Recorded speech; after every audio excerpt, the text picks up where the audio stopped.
Bismillahirrahmanirrahim. Assalamualaikum warahmatullahi wabarakatuh. Waalaikumsalam. Alhamdulillahirabbil alamin. Wassalatu wassalamu ala asyrafil anbiya wa mursalin wa ala alihi wa sahbihi ajmain, amma ba'du. Jadi imunitas ini adalah sistem pertahanan atau kekebalan tubuh yang memiliki peran dalam mengenali kemudian dan menghancurkan benda-benda asing atau sel abnormal yang merugikan tubuh kita. Jadi ini Allah sudah mendesain satu sistem di dalam tubuh manusia, bahkan tubuh juga para hewan-hewan ini adalah imunitas. Masya Allah. Jadi kita sebetulnya sudah ada istilahnya kalau di dalam suatu negara ini sudah ada tentaranya di dalam tubuh kita. Ya. Baik, kemudian kita harus juga jadi kalau benda asing yang datang itu dari mana? Bisa dari luar dan bisa dari dalam. Kalau dari dalam tubuh ini berupa sel-sel mati atau sel-sel yang berubah bentuk atau fungsinya. Termasuk itu tadi tumor, kanker ya. Nah, substansi asing ini kita sebutnya imunogen atau antigen. Kalau misalnya Bapak, Ibu, Ayah, Bunda sering sekarang dengar swab antigen gitu. Karena kita menswab untuk tahu ada nggak benda asing itu tadi di dalam tubuh kita. Ya. Virus COVID ini, COVID-19 ini memang dia senang menempel pada mukosa, baik mukosa mata, mukosa hidung, dan mulut. Makanya biasanya yang diswab itu antara hidung atau mulut di dalamnya itu, karena dia menempel di situ. Jadi diswab, ditarik gitu, kemudian dites dalam satu alat yang sudah dibuat sedemikian rupa untuk menyatakan dia ada atau tidak. Seperti itu. Makanya ada istilahnya swab antigen. Baik, kemudian ini apabila imunogen terpapar ke tubuh kita, maka tubuh kita akan meresponnya dengan membentuk respon imun dari sistem imun. Ya. Jadi kemudian lagi dikatakan begini Masya Allah. Sebentar. Ya, sistem imun secara harfiah merupakan sistem pertahanan diri yang menguntungkan sebetulnya. Namun terakhir-terakhir ini rupanya sistem imun ini dalam kondisi tertentu dia menimbulkan keadaan merugikan. Dalam situasi tertentu, kondisi saat ini sistem imun ini malah terlalu banyak. Mungkin juga karena terlalu banyak makanan-makanan bergizi juga kadang-kadang dia terlalu banyak sehingga dia bukan memerangi benda-benda asing, tapi akhirnya tubuh kita yang dia perangi. Ini biasanya terjadi pada orang-orang yang mempunyai istilahnya dalam kondisi autoimunnya. Autoimunnya tidak seimbang gitu ya. Nah, ini yang terjadi juga di akhir-akhir ini ya. Hanya sebetulnya sistem imun ini yang harus kita syukuri, Allah mendesain sistem imun di dalam tubuh manusia sehingga kita sebetulnya secara alamiah ada sistem yang membuat kita bisa bertahan. Namun respon imun ini terbagi menjadi dua fase istilahnya. Jadi dikatakan fase pertama yaitu fase respon imun alami, innate immunity, dan satu lagi fase respon imun adaptif immunity. Jadi karena imun kita ini bisa beradaptasi sebetulnya.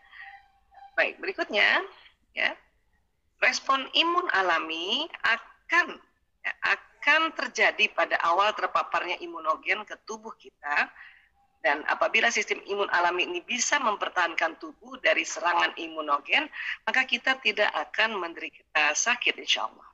Ini fase pertama. Tapi ada juga orang sebaliknya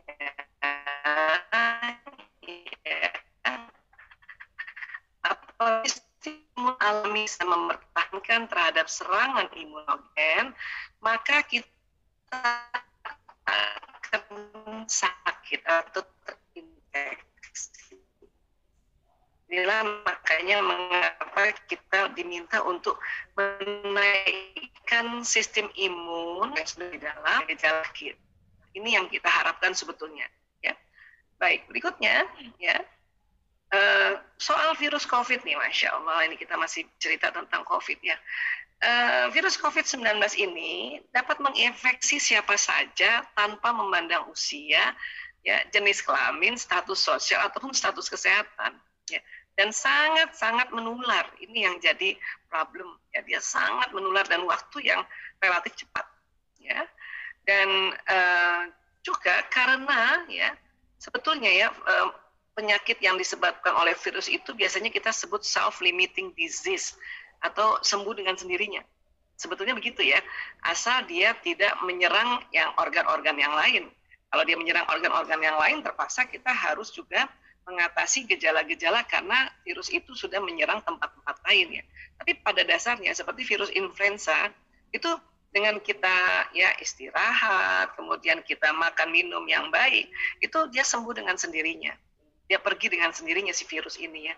Tapi itu tadi ya kondisi sekarang si virus yang jenis COVID-19 ini yang dinyatakan sebagai COVID-19 karena munculnya di akhir tahun 2019 ini cepat, selain cepat dia menginfeksius atau cepat dia menularkan, dia juga cepat mengganggu sistem-sistem terutama yang respiratori, ya, sistem pernafasan. Karena memang penempel pertamanya itu di daerah-daerah yang mukosa hidung dan mulut dan juga sekarang mata. Baik, dan tentunya ya daya tahan tubuh ini ternyata dapat dipengaruhi oleh faktor makanan dan lingkungan. Dan dapat juga ditingkatkan dengan makanan yang bergizi dan mengandung vitamin dan mineral, terutama vitamin C, D, E, zinc, dan selenium yang ada antioksidannya. Jadi memang kita perlu ya mengasup lagi makanan-makanan ya, yang mengandung vitamin ini, atau ada yang mengatakan bahwa ini ada antioksidannya seperti itu. Ya. Makanan, minuman, buah-buahan, dan sebagainya. Nah, namun yang hari ini saya tidak membahas detail tentang makanan ya, mungkin itu bisa diambil dari sumber lain ya. Hari ini karena kita judulnya adalah emosi, maka kita harus tahu juga bahwa daya tahan tubuh seseorang itu dipengaruhi oleh faktor emosi yang ada pada pikiran dan perasaan. Ini yang kita mau bahas hari ini ya, dan mudah-mudahan insya Allah dengan waktu yang singkat saya bisa memaparkannya dengan jelas ya, insya Allah. Baik, berikutnya ya. Ada lagi namanya istilahnya psikosomatis ya, psikosomatis atau psikosomatik.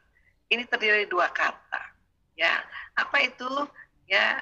Psike itu bisa diartikan pikiran dan perasaan, dan soma itu tubuh ya, soma itu tubuh ya. Artinya psikosomatik itu adalah ya gangguan tubuh yang disebabkan tekanan emosional pada pikiran dan perasaan yang berlebihan dalam mereaksi emosi. Hati-hati, kita sering juga ini ya, kita sudah belum lagi kena virus sudah psikosomatik itu ya. Apalagi dengan psikosomatik nanti malah imunitas turun. Nah, virus kan ada di sekeliling kita, bukan hanya COVID-19 tapi virus-virus yang lain ini ya. Bakteri-bakteri juga ada di sekeliling kita, kuman-kuman ada di sekeliling kita, jamur juga ada di sekeliling kita ya. Nah, psikosomatik ini harus perlu kita kenali juga nih. Jadi ada orang yang sebetulnya badannya nggak enak, agak demam-demam, terus pokoknya semuanya nggak enak, pegel-pegel ya. Ternyata ya waktu diperiksa, semua normal kok. Ya, nah itu biasanya kita larinya ke, wah ini ada psikosomatik nih, ini ada psikosomatis nih kayak gini. Ya, nah, ada ciri lagi orang psikosomatik apa? Berganti-ganti dokter, dia nggak juga teratasi dia punya gejala, itu psikosomatik. Ya, nah sekarang karena psikosomatis ini ada kaitannya dengan emosi dan judul kita hari ini juga emosi, maka ya kita akan belajar tentang emosi. Di mana sih emosi itu? Dalam tubuh manusia emosi itu ada di tengah otak, insya Allah. Ya. Nah ini, nah emosi ini nanti mempengaruhi apa? Ya, ini emosi ya. Emosi ini mempengaruhi pikiran. Ya. Ada orang yang emosi terus ya pikirannya itu nggak bisa mengingat yang baik-baik. Jadi kalau kita lagi emosi negatif, marah misalnya ya, kita tuh nggak bisa lihat kebaikan orang-orang sekitar kita. Kenapa? Karena pada saat emosi ini, terutama emosi yang negatif, ya otak emosi ini tegang, maka memblokir ya memori-memori kebaikan. Misalnya nih seorang bunda lagi marah ya, dia nggak bisa ingat kebaikan anak-anaknya. Atau seorang istri marah sama suaminya, itu nggak bisa terakses memori di pikirannya atau di otaknya tentang memori-memori baik, kebaikan-kebaikan suaminya. Atau kalau kita bekerja ya, misalnya saya bekerja, saya pimpinan, saya lagi marah ya, dan tidak cepat-cepat itu diganti marahnya atau cepat-cepat dirilis, itu nanti nggak bisa mengingat kebaikan-kebaikan kita punya tim kerja. Ya, itu yang bahaya sebetulnya, bahaya. Sehingga nanti orang-orang di sekeliling kita merasa, ya orang itu nggak syukur ya saya bantuin ya gitu. Ya, nah makanya ini harus kita pahami. Ya. Kemudian emosi juga mempengaruhi perasaan. Di mana sih perasaan itu? Nah, disepakati oleh para ahli ya saat-saat ini perasaan itu ada di visudur, di dada. Ya. Sehingga ya ternyata perasaan itu adalah salah satu kerja dari kita punya qalb, punya qalbu. Nah, ini dipengaruhi emosi. Hati-hati kalau emosi kita senantiasa selalu yang negatif, maka pikiran dan perasaan ini juga terganggu. Akhirnya nanti psikosomatik. Nah, psikosomatik bisa membuat imunitas menurun.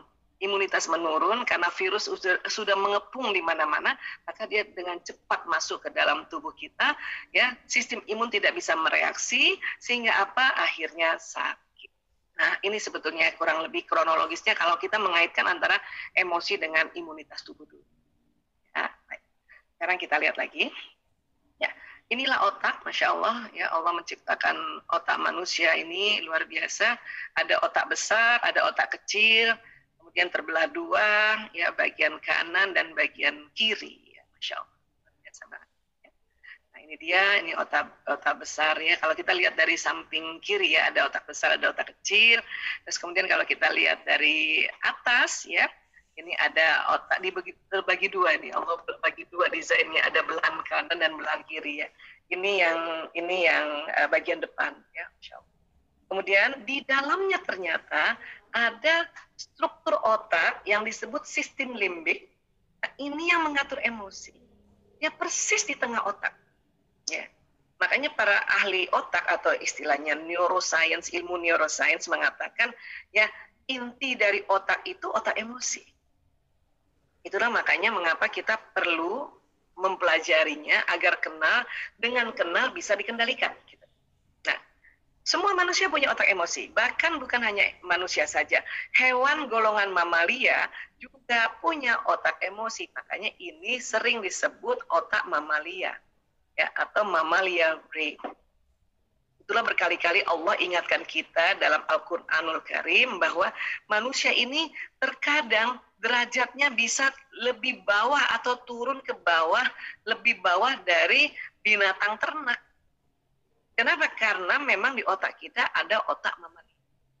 Ada otak mamalia memang. Ya.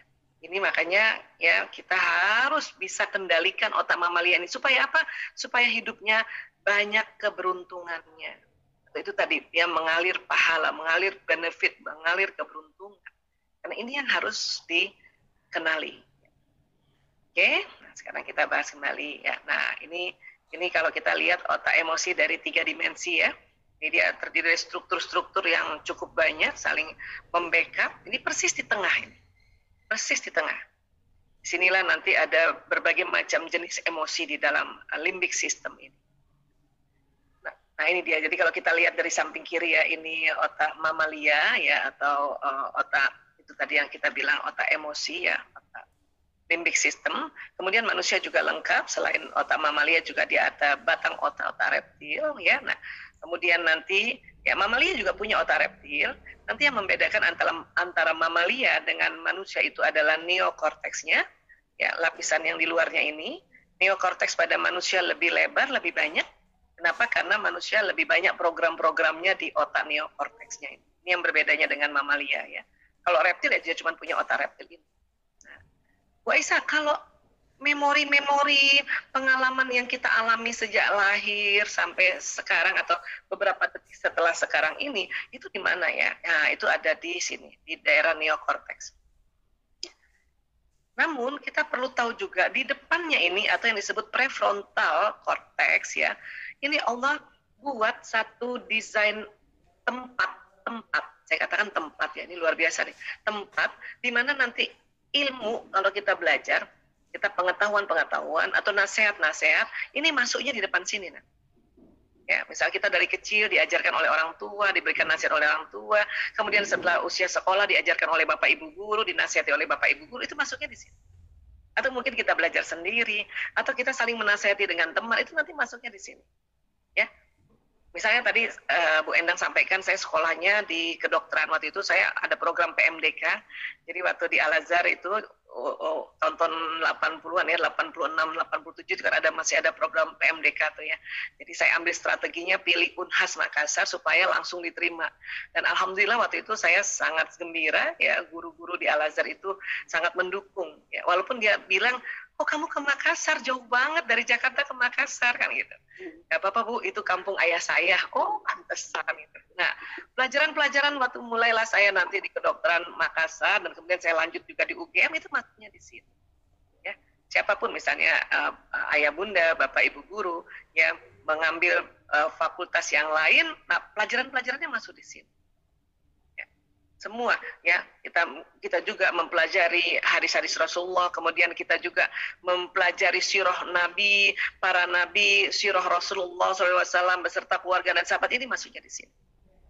Artinya kalau orang yang rajin belajar, rajin mencari tahu ilmu pengetahuan, itu nanti di sini nih ada isinya dibanding orang-orang yang malas belajar. Itu pentingnya karena kita belajar. Kemudian harus diulang-ulang, memang harus direpetisi. Otak ini kalau direpetisi itu ada namanya ya koneksi sambungan neuron, ini akan berulang. Sehingga apa? Menjadi faham. Makanya mengapa ada murojaah kan? Ada diulang-ulang supaya tambah faham. Itu ada di sini. Namun ilmu pengetahuan apapun yang kita pelajari di sini sering terblokir sementara kalau otak emosi ini tegang atau batang otak tegang. Makanya walaupun kita rajin belajar, rajin juga ikut taklim, tapi pada saat otak mamalia tegang dan batang otak tegang, ya itu ilmu lupa sementara. Marah sama suami, kita lupa bahwa suami ini buat seorang istri adalah jembatan surganya. Lupa. Ya. Kalau kita marah sama suami, kita lupa juga bahwa suami ini sudah tercatat di Lauh Mahfuz. Ya. Makanya kita disuruh ya sebetulnya kan berbakti pada suami selama suami itu ya tidak menyuruh hal yang buruk. Ya. Nah itu lupa loh itu. Atau kita marah sama anak ya, karena PJJ mungkin bunda capek banget gitu ya. Apalagi shock culture yang biasanya dibantu oleh bapak ibu guru, memberikan informasi pelajaran, sekarang kita juga gitu ya. Itu kan marah ya, berarti tegang batang otaknya ya, dan tegang juga limbik sistemnya, maka kita lupa bahwa kita pernah belajar bahwa ya anak ini amanah Allah yang harus didampingi dengan kelembutan, ya kebajikan gitu ya, kasih contoh yang baik, itu lupa sementara loh. Sementara ya, bahkan keimanan seseorang naik turunnya itu karena pengaruh ini limbik sistem. Kita sudah belajar, alhamdulillah kalau kita sekolahnya nih, ini saya sharing aja ya, keberuntungan kita kalau kita dari kecil berada di sekolah Islam, masya Allah ya, berarti dari kecil di sini nih prefrontal korteksnya kita ini akan terisi ya tentang ya luar biasanya, maha kuasanya, maha segalanya Allah Subhanahu wa taala. Sini nih. Dan kalau kita ikrar pagi-pagi, masya Allah. Saya memang bukan dari SD, karena waktu itu SD saya belum tahu kalau ada sekolah Al-Azhar, jadi SD-nya masih negeri dekat rumah gitu. Baru tahu SMP, itu aja saya sudah bersyukur banget. SMP, SMA ada di sekolah Islam.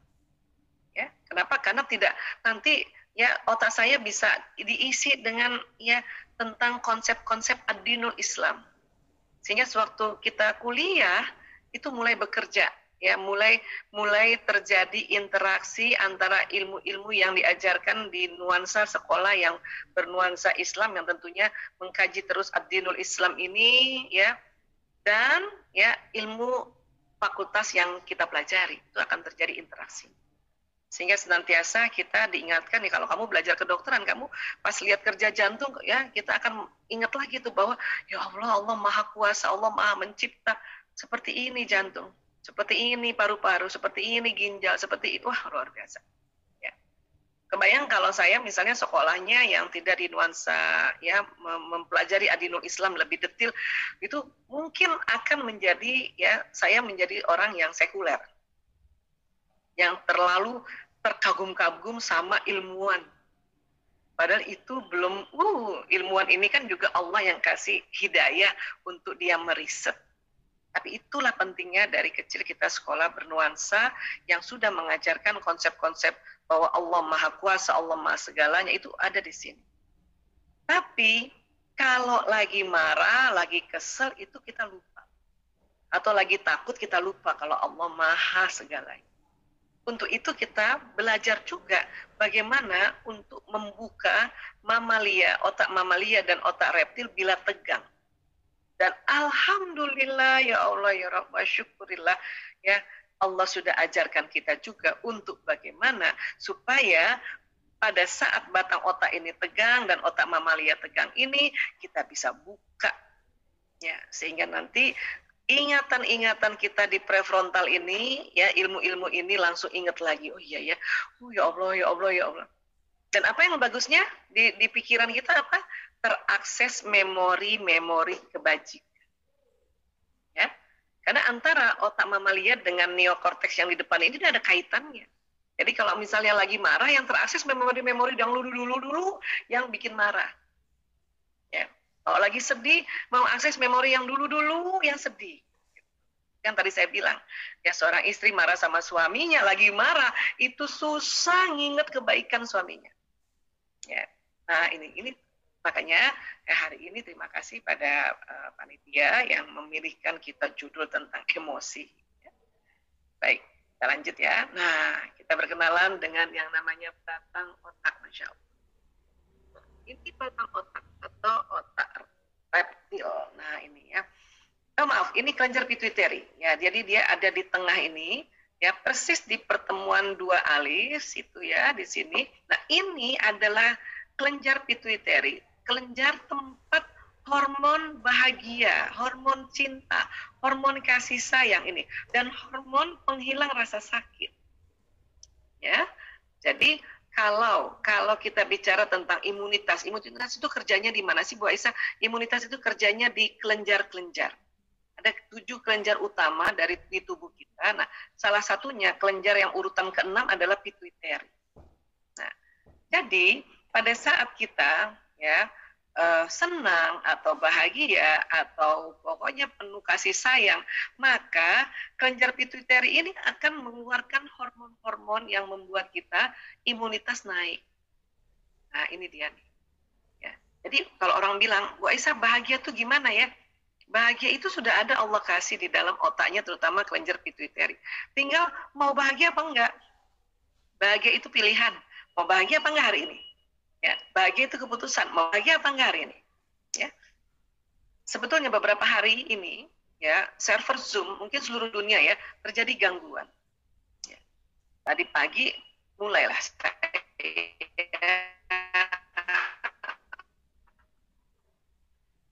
khawatir. Ya. Mau bahagia apa tidak? Ya. Nah, maka harus diputuskan. Bisa jadi sekarang mungkin suara saya putus-putus, tapi saya tetap harus bilang saya. Ini Zoom seluruh dunia barangkali sedang ada gangguan, tapi pokoknya saya bahagia. Paling tidak Bapak Ibu, Ayah Bunda melihat gambar saya atau melihat wajah saya, mudah-mudahan ya tetap bahagia aja gitu ya. Nah, itu jadi putuskan supaya keluar hormon bahagia yang ada di kelenjar pituitary. Baik. Nah, berikutnya ya, saya mau perkenalkan, mungkin Ayah Bunda, Bapak Ibu juga pernah lihat ini namanya EEG, elektroencephalogram, alat untuk mengukur gelombang otak. Ya, ada lagi satu lagi, EKG, mungkin Bapak Ibu, Ayah Bunda sering juga ya periksa. Ya, kalau itu untuk mengukur gelombangnya jantung. Ya, nah ini untuk gelombang otak ya. Apa kaitannya dengan emosi Bu Aisyah? Nah, rupanya ilmuwan ya, terutama namanya Profesor David Hawkins ya, itu mengukur kalau kita sedang emosi negatif berapa ya gelombang otaknya. Oh, frekuensinya makin rendah kalau kita negatif. Kalau kita positif, oh frekuensinya makin naik gitu. Itu oleh Profesor David Hawkins ya. Nah, ini ada di otak tengah kita tadi atau limbic system atau otak mamalia tadi. Dan rupanya banyak jenisnya. Kemudian kalau ilmu tentang emosi kita lihat dari konsep ilmu ad-dinul Islam, itulah yang dibahas sebagai nafs ya. Nafsul lawwamah, ammarah, dan mutmainnah. Oke, ya. Memang kalau kita searching lawwamah itu dan ammarah, katanya ammarah paling rendah. Sebetulnya setelah di riset itu ammarah itu kan tentu ada marah ya. Nah, marah itu ternyata frekuensinya 150 Hz. Berarti dia di tengah. Kalau definisi lawwamah ini nafsu yang berlara diri, yang sedikit-sedikit minderan gitu.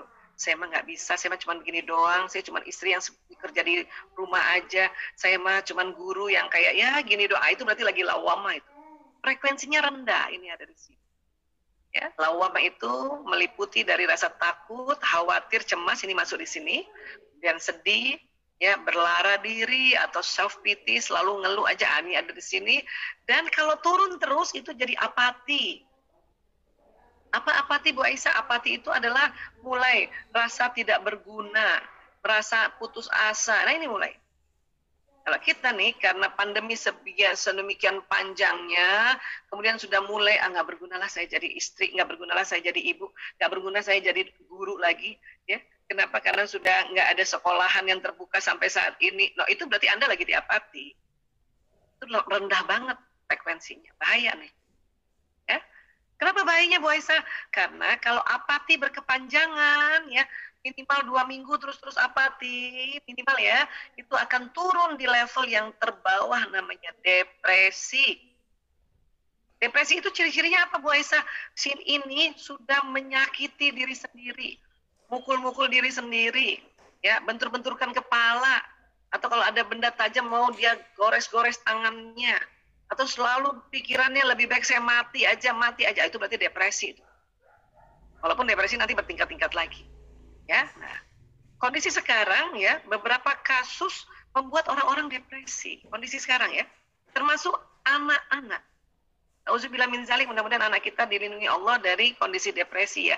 Namun bila sampai anak-anak juga depresi, karena apa? Karena ketakutan yang berkepanjangan, kemudian akhirnya sedih dan akhirnya merasa nggak berguna kepanjangan, akhirnya depresi, ini harus segera bawa ke ya profesional atau ke dokter kesehatan jiwa atau psikiater. Kalau kita datang ke psikiater itu bukan karena kita sakit jiwa, bukan, justru kita mau sehat jiwa kita. Ya, nah ini kenapa? Kalau sudah di depresi, orang tua sudah nggak bisa mengangkat emosinya untuk naik ke atas, susah. Ini berarti sudah ada gangguan zat kimia di otaknya, maka harus dibantu dengan ya obat-obatan yang sudah dirancang sedemikian rupa, dan penemuan obat-obatan itu juga karena petunjuk dari Allah ya, untuk bisa menaikkan level emosi ini paling nggak ke atas. Itu minum obatnya nggak bisa sehari itu kalau sudah depresi, karena ini kan udah lama nih ya. Nah, jadi sekali lagi ya, bahwa emosi ini yang ditakutkan adalah turun ke bawah depresi. Oke. Kemudian apa lagi? Ya, ada yang disebut nafsu ammarah, itu terdiri dari mulai las, mau buru-buru. Ini ibu-ibu nih kalau pagi-pagi bangunin anak-anak ini sholat subuh buru-buru gitu, karena sudah mungkin jam 6 gini anaknya belum bangun. Ah, itu berarti kita ada di sini nih. Karena antara takut dan marah. Dan sekarang karena anak-anak juga di rumah, sehingga kadang-kadang habis sholat subuh kan tidur lagi ya. Nah, mau dibangunkan lagi PJJ, kita ada di sini nih. Ya, karena semua sudah buka ya, guru-gurunya sudah teleponin kita bahwa anaknya belum masuk, kita di sini nih, bisa di sini. Ya. Antara takut, marah, buru-buru, di sini nih. Ya, nah ini sudah masuk di nafsu amarah ini sudah. Marah jelas, lebih jelas lagi ini amarah di sini, mulai dari dongkol, jengkel, kesal, di sini dia punya ya level ya. Dan ada satu lagi ternyata nafsu amarah itu apa? Sombong, sok-sokan ini. Ternyata ini ada di kita juga. Kita pasti pernah sombong juga, pernah sok-sokan gitu ya. Tapi ya kita bisa kendalikan itu. Ya, nah ini 3 ini di nafsu amarah. Kemudian nafsu bukan hanya negatif, dia ada yang positif. Ya, yaitu apa? Mutmainnah. Nah ini mutmainnah. Mulai dari courageous, acceptance, peace, damai, dan satu lagi enlightenment, pencerahan. Ya, ini mutmainnah. Ya. Dan mulai mutmainnah itu frekuensinya tinggi, 200 ke atas sampai juga 1000. Ya, nah ini luar biasa di sini ya. Bu Aisyah, kalau kita bilang, ya Allah, hilangkan marahku. Sebetulnya kalau dari ilmu otak dia kurang tepat ngomong kayak gitu. Yang lebih tepat, ya Allah, angkat marahku. Angkat. Ya, kalau kita selama ini berpikir diangkat itu keluar dari tubuh ya. Namun di otak diangkat itu dia untuk naik tangga. Untuk menuju mana? Menuju terus ke atas. Sehingga sampai minimal tuh courageous, semangat. Ya. Bu Aisyah, saya bangunin anak tuh sebenarnya semangat. Tergantung wajah ibu gimana. Kalau masih cepetan udah pagi ini anak, oh itu masih di situ berarti. Masih di sini. Masih di sini. Tapi kalau ayo nak, tapi udah bisa senyum berarti semangat. Ya. Nah, itu bedanya. Ya. Nah. Oke. Nah, kemudian acceptance-nya apa, Bu Aisyah? Acceptance itu adalah rasa bersyukur gitu ya. Rasa menerima dengan segala apapun ini saya terima dengan senang hati. Ah, itulah acceptance. 1, 2, suara saya masih ada? Ya, baik, makasih. Ya. Nah, Bu Aisyah, kalau saya nih nemenin anak PJJ, apalagi masih kecil ya, yang TK SD ya, kesel banget Bu Aisyah. Tapi saya duduk aja di situ. Masih kesel, Bu? Iya. Oh, berarti Ibu menemani Ananda dalam kondisi di anger. Berarti itu mengerjakan pendampingan anak-anak belajar di luar zona ikhlas. Ya. Karena ikhlas itu yang dimulai dari sini. Tapi emang kesel Bu Aisyah, tadi pagi nggak tahu sih kenapa kesel banget. Ya, saya memaklumi Bu, karena marah ini yang negatif ini kan ada di otak kita, memang Allah kasih juga. Tapi diharapkan kalau seandainya selama mendampingi anak, katakanlah mendampingi 3 jam ya, misalnya nih anak yang TK atau yang SD masih kecil kan dampingi 3 jam ya. Ya, mungkin ibu di awal kesel, tapi cepat-cepatlah move on, cepat-cepatlah naik. Paling tidak 3 jam ya, itu ada 10 menit yang kesel. Tapi kalau kita cepat-cepat naik, maka ya setelah 10 menit itu berarti kita mengerjakannya, mendampingi anak dengan ikhlas. Ya, lumayanlah 2 jam 50 menit jadinya ikhlasnya, 10 menit yang berada di level bawah. Daripada 3 jam terus-terusan di level marah ini, berarti 3 jam berarti bekerja di luar zona ikhlas. Ini sebetulnya harus kita pahami. Sama misalnya nih, kita dampingi suami pagi-pagi, biasanya suami pagi-pagi makan pagi itu sekitar 1 jam. Ya, setelah itu berangkat kerja. Nah, kita nggak tahu kenapa jengkel banget, mungkin tersinggung gara-gara suami ngomong apa, tersinggung ya, maklum antara laki-laki perempuan suka beda ya. Nah, jadi meresponnya beda. Ya. Tapi kalau 1 jam kita terus-terusan dimarah atau terus-terusan kita ditakut misalnya ya, ada nggak istri nemenin suaminya takut? Ada loh. Ya. Selama 1 jam berarti kita mendampingi suami di luar zona ikhlas. Jadi gimana Bu Aisyah? Saya paham istri-istri kadang-kadang karena perbedaan, makanya suka di awal-awal kesel. Monggo, itu biasa aja, itu wajar juga. Tapi sebisanya dalam 1 jam mendampingi suami makan pagi atau breakfast, ya cepatlah naik ke atas, please cepat naik ke atas. Katakanlah 10 menit marah, terus menit berikutnya naik, kan lumayan ada 50 menit mendampingi suami di zona ikhlas, Masya Allah. Kenapa? Karena itu akan banyak keberuntungannya, banyak benefitnya, makanya istilahnya banyak pahalanya. Dan keberuntungannya bukan hanya di dunia, tapi juga di akhirat, Masya Allah. Kalau kita banyak bekerja di zona ikhlas. Termasuk nih, punten Bapak Ibu Guru misalnya nih, ya. Bapak Ibu Guru misalnya ya waktu mau memulai mengajarkan anak-anak, entah kenapa lagi bertengkarkah sama pasangannya atau emang lagi jengkel sama anak-anak juga, atau mungkin jengkel sama murid-muridnya karena murid-muridnya kayaknya merasa, Bapak Ibu Guru merasa bahwa murid-muridnya nggak mendengarkan. Nah itu berarti kita marah kan?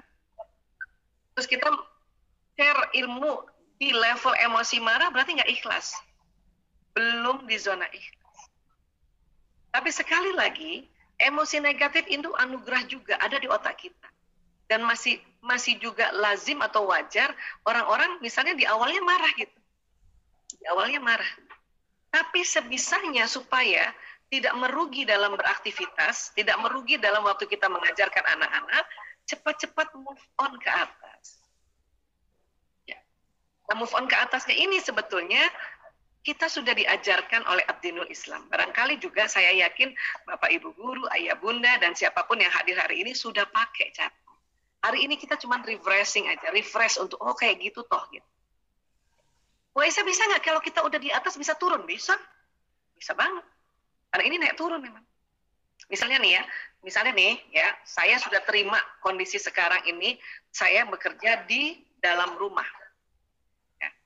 Karena itu perintah dari suami dan anak-anak yang dokter nih. Ya, ibu nggak usah di luar, ibu di rumah aja. Kami aja yang kerja, yang menjadi dokter di rumah sakit. Oke. Terima tuh, udah seneng. Ya, udah seneng. Tapi kemudian dengar berita bahwa virus corona ini tambah banyak strainnya, dan yang nomor satu akan berjatuhan adalah tenaga kesehatan. Itu saya bisa jatuh langsung takut. Kenapa? Karena saya ingat suami saya juga tenaga kesehatan, anak-anak kami ada tenaga kesehatan yang, waduh, ya itu pasti jatuh tuh. Jatuh ketakut. Itu emosi. Tapi kita nggak boleh lama-lama, terlalu lama ditakut. Cepat naik ke atas lagi. Ya. Kenapa Bu Aisyah? Apa bahayanya? Bahayanya keimanan kita turun. Keimanan kita turun. Pada saat kita turun jatuh ke bawah, takut berkepanjangan, kita lupa bahwa Allah yang maha melindungi. Allah juga yang maha memberikan keselamatan. Itu. Makanya kita nggak boleh terlalu lama. Walaupun ini lazim. Kenapa? Karena salah satu hikmahnya ya, dari jutaan hikmah, wallahu alam bisawab, Allah mau lihat pada saat ya hambanya jatuh ke emosi negatif, ya minta tolongnya sama siapa? Minta tolongnya sama siapa? Sama orang, sama tetangga, minta tolongnya sama siapa? Di awal ya, minta tolongnya sama siapa? Allah senang kalau hambanya jatuh di emosi negatif, minta tolongnya pada Allah. Kemudian kita sebut Allah, ya Allah, ya Allah, ya Allah, ya Allah, ya Allah, astagfirullahaladzim, ya Allah, astagfirullahaladzim, innalillahi wa inna ilaihi raji'un, astagfirullah, astagfirullah. Itu yang sebetulnya. Ya, itu yang sebetulnya. Yang dimaui oleh Allah. Jadi Allah melihat, oh minta tolong pada aku. Disitulah nilai semuanya. Disitulah ada value, disitulah ada benefit, disitulah pahala. Untuk kita bisa naik ke atas. Ya, sebetulnya kenapa susah-susah naik ke atas, Bu Aisyah? Saya sama orangnya kayak gini, cepat marahan. Mau rugi apa enggak? Atau mau untung apa enggak? Gitu.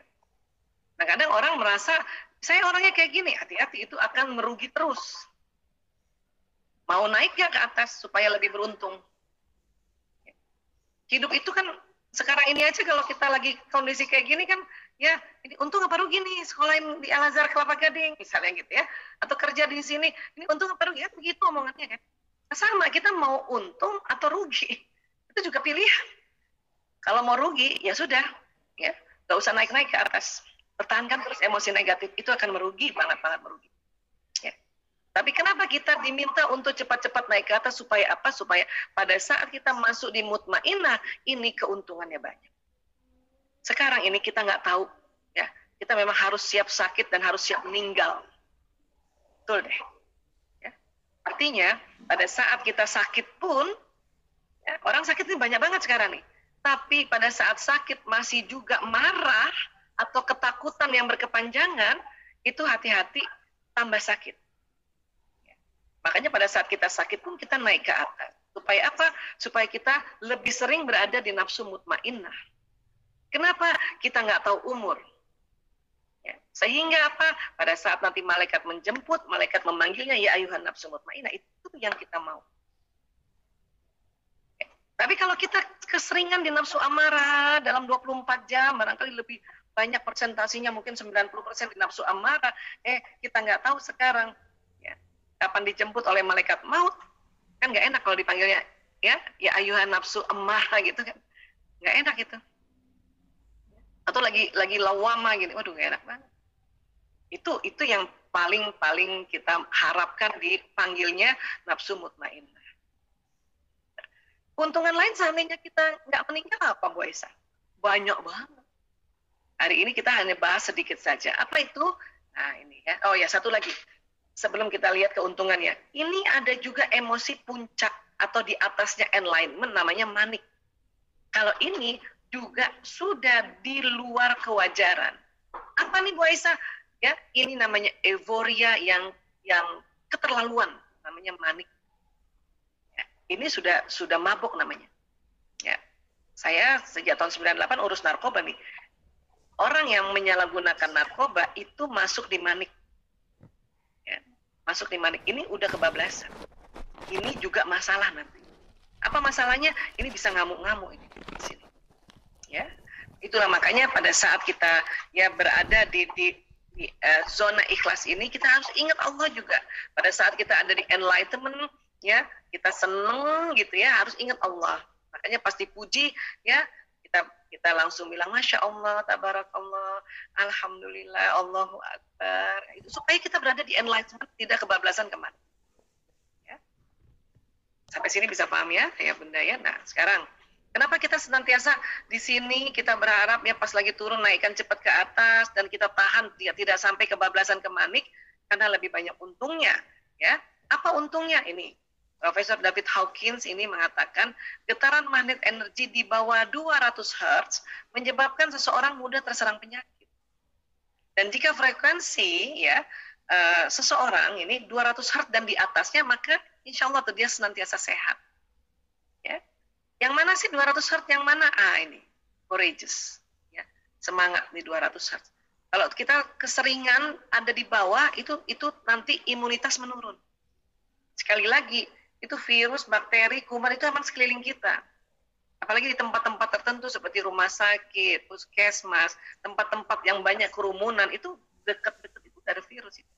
Tapi kalau kita terlalu sering di bawah 200, itu imunitas menurun, maka virus bisa masuk ya. Kita nggak ada tameng di situ, dia masuk. Ya, makanya responnya jadi sakit. Ya, nah kemudian apa lagi? Ya, Profesor David Hawkins mengatakan di dunia ini ya telah melihat orang yang mempunyai frekuensi positif antara 700 Hz sampai 1000 Hz. Ya, maka kekebalan tubuh ya atau imunitasnya dan vitalitasnya sangat tinggi. Ini yang kita harapkan sebetulnya. Kondisi ini yang kita harapkan. Di mana pandemi ini, imunitas ini cepat turun. Makanya kita mencoba dari sisi emosi, karena emosi sangat berpengaruh. Selain kita memang sudah perhatikan kebersihan, kita menjaga juga protokol kesehatan, makan minum kita juga kita jaga, kita masukkan tadi vitamin-vitamin dan antioksidan tadi. Tapi emosi sangat pengaruh. Ya. Sehingga pada saat kita bisa tahu bagaimana caranya naikkan 700 sampai 1000 Hz, insya Allah imunitas meningkat, vitalitas juga meningkat. Itu sejalan itu. Ya. Kita kalau lagi sakit itu susah banget, mau kerja juga susah. Ya kan? Vitalitas juga menurun. Nah, sekarang yang mana? Yang mana 700 sampai 1000 Hz itu? Ya. Yang mana? Nah, kalau kita lihat di sini, ini dia, pencerahan. Enlightenment, pencerahan. Di situ nih 700. Dan di sini diharapkan kalau kita sering dalam 24 jam, ya dikurangi waktu tidur dan kita ya ada di sini lebih seringnya atau minimal dari courageous ke atas lebih seringnya, maka itu yang kita harapkan sekarang. Mengharapkan vaksin bisa saja, boleh saja, tapi kan vaksin sekarang ini jumlahnya itu masih sangat sedikit dan ada orang-orang yang diprioritaskan terlebih dahulu, terutama yang garda depan ini, itu aja masih kurang ya. Nah, kalau begitu gimana ya, kita naikkan yang Allah sudah berikan pada kita, dianugerahkan pada kita, yaitu ya imunitas. Dari sisi emosi kita diminta untuk sering ada di courageous ke atas ya. Ya. Termasuk bersyukur ya. Nah. Kemudian kita lihat lagi ya bahwa ya pada saat tadi kita ya ini surat Al-Hadid ayat 22-23 ya, Bismillahirrahmanirrahim ya.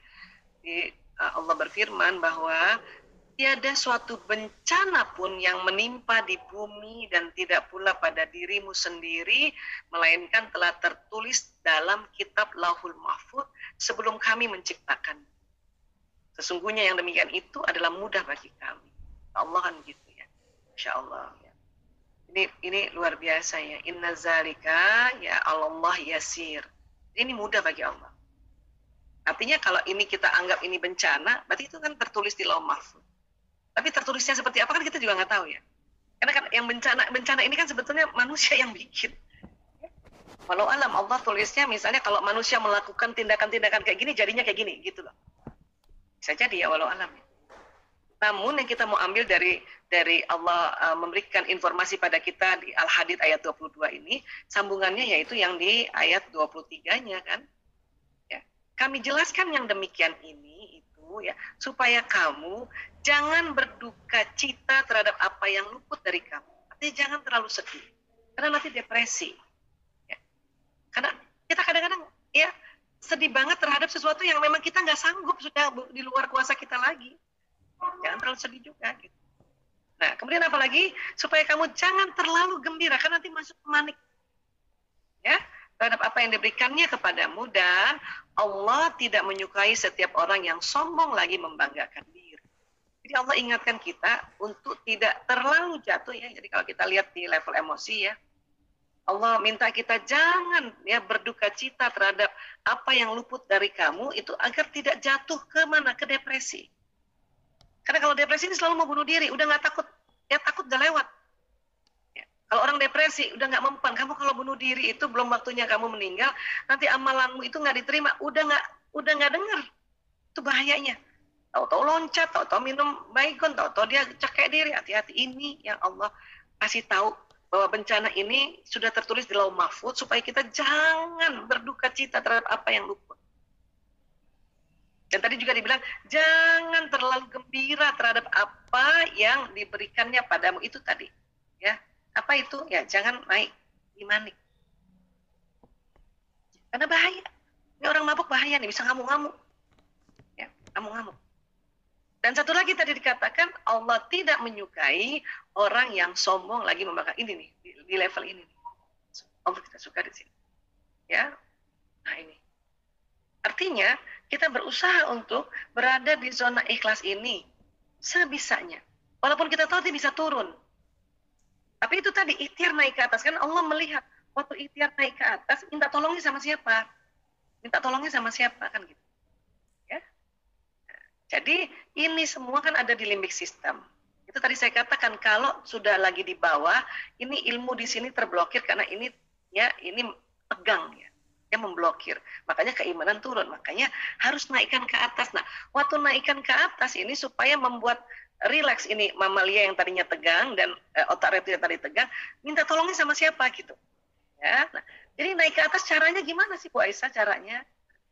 Kalau kita untuk pencerahan untuk level ke atas ternyata baca Quran. Baca Quran. Ya. Kenapa begitu Bu Aisyah? Karena rupanya pada saat kita baca Quran, ya Rasulullah SAW juga ya bersabda ya kalau kita baca Quran, setiap huruf itu ada 10 kebajikan, ada nilai 10 kebajikan, 10 power. Ya.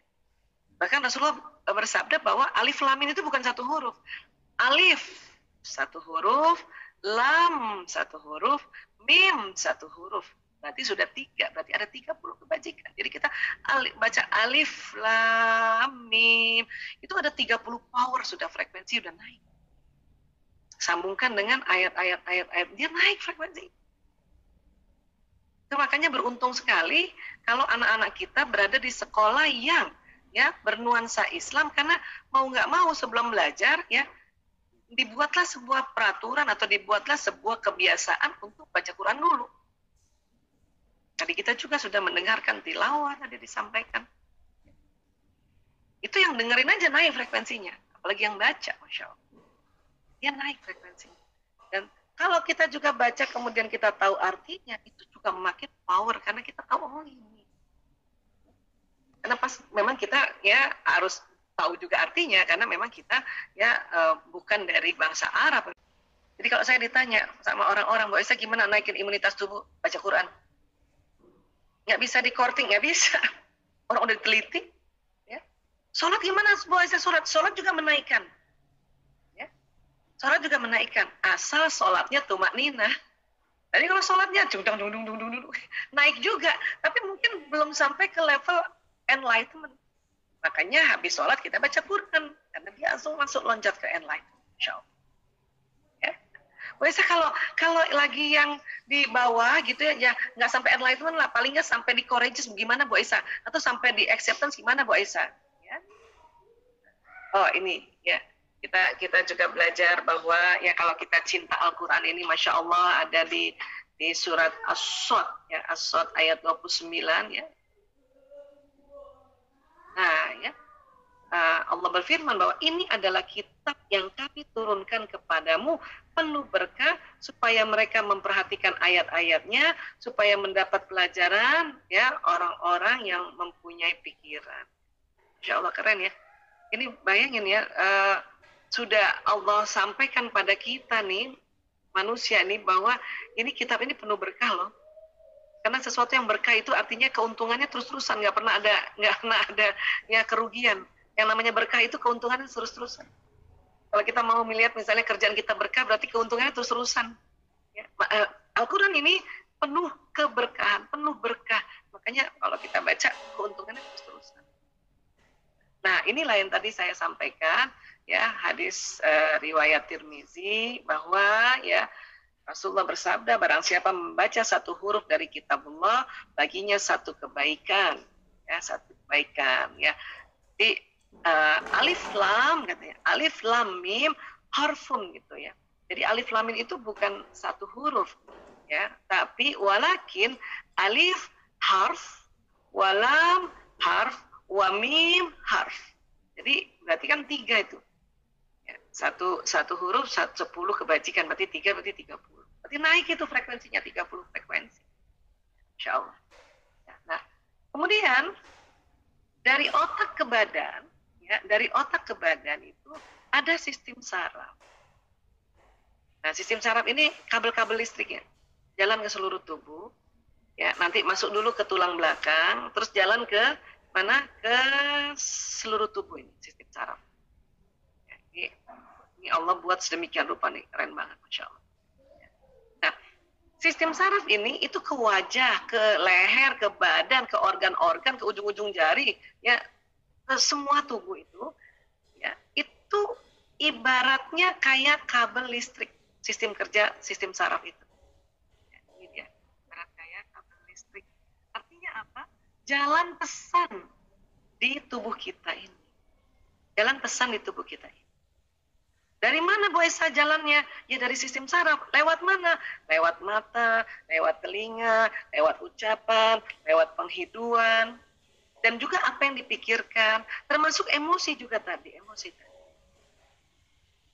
Ya. COVID ini ada satu gejala ya terhadap strain COVID tertentu ya. Apa yang dia serang juga itu hilangnya penghiduan dan pengecapan. Itu saya kebayang ya, ada sepupu saya juga hari ini juga masih dirawat, dia cerita nggak enak banget hilang pengecapan dan penghidupan. Ya, itu membuat nafsu makan menurun, padahal pada saat kita sakit kan harusnya kita makannya bagus supaya ya vitamin-vitamin atau mineral yang masuk ke dalam tubuh itu meningkatkan daya tahan tubuh juga. Tapi ya di nafsu makan menurun karena itu tadi pengecapan, penghidupan itu menurun. Dia nggak ada pesan yang jalan ke otak bahwa makanan itu enak gitu. Itu sedih banget ya. Makanya waktu sepupu saya ini, adik-adik saya ini, waktu dia rasa itu makanan dia langsung, Masya Allah, langsung bersyukur, mencium, aduh. Jadi ada hal yang informasinya nggak jalan ke otak. Ya. Dan pada saat kita sehat seperti ini, alhamdulillah semuanya berjalan ya. Dan ini cepat banget jalannya. Kalau dari yang sensorik ini 240 km per jam ini. Dia memberi informasi pada otak, nanti otak yang memberikan nilai atau memberikan informasi, oh ini nasi, oh ini misalnya gitu ya, termasuk yang didengar, dilihat dan diucapkan kan. Nah nanti dari otak ke badan itu ya ada kecepatan yang lebih cepat lagi, yaitu 320 km per jam. Nah, jadi Bu Aisyah, kalau kita nanti mau naikkan lagi kesel nih ya, mau ke courageous nih ya, belum sempat ambil Quran, ya, belum sempat ngaji. Apa yang harus kita sebut? Ya, kita udah lupa semua tuh, ilmu-ilmu lupa.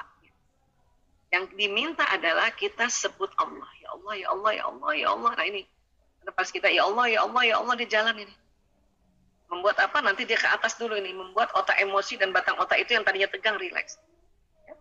Atau kalimat yang ada kata Allahnya, astagfirullahaladzim, astagfirullahaladzim, astagfirullahaladzim. Dan kita juga diajarkan Allah untuk beristirja, innalillahi wa inna ilaihi raji'un, innalillahi, dan ulang-ulang ya. Karena kalau diulang-ulang itu makin luar biasa itu, innalillahi wa inna raji'un, astagfirullahaladzim, la ilaha illallah. Tapi tidak jadi otomatis kalau tidak terbiasa. Sekali lagi, bersyukur kalau kita dari kecil terbiasa melafazkan kata Allah dan kalimat yang ada kata Allahnya. Itu pembiasaan. Kenapa? Karena itu tadi saya bilang, kalau otak emosi tegang, batang otak tegang, ilmu yang di depan tuh lupa. Tapi kalau ada hal yang pembiasaan, itu otomatis refleks. Astagfirullahaladzim, ya Allah, innalillahi wa inna ilaihi raji'un, la ilaha illallah, la ilaha illallah, ya Allah, ya Allah, ya Allah. Nah itu akan membuat batang otak dan otak limbik sistem tadi, otak mamalia yang tadinya tegang rileks. Nah, baru kita ingat, oh kita gini, oh kita harus gini, oh kita harus gini, oh kita harus gini. Karena ada orang marah, dia lupa sebut Allah. Nah, di situ Allah tungguin ini, ya istilahnya gitulah. Ini sebut saya nggak ya? Minta tolong sama siapa? Ya. Kadang-kadang minta tolong sama binatang, makanya disebut binatang, punten. Yang disebut binatang gitu. Itu membawa kerugian. Ya. Nah ini, jadi ngomel-ngomel gitu, tambah ngomel, tambah tegang di sini, nggak inget nanti apa.